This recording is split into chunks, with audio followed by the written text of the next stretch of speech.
To remove red wine from carpet, start by blotting up as much of the stain as you can with a cloth or paper towel if it's still wet. Don't scrub the stain, or you could push in deeper into the carpet. Next, if you have a light-colored carpet, pour some hydrogen peroxide and baking soda over the stain. Let it sit for 20 minutes, then pour water over the stain.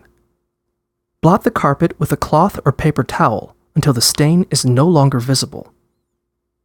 Since hydrogen peroxide can bleach dark-colored carpets, you can also use white vinegar and liquid dish soap instead.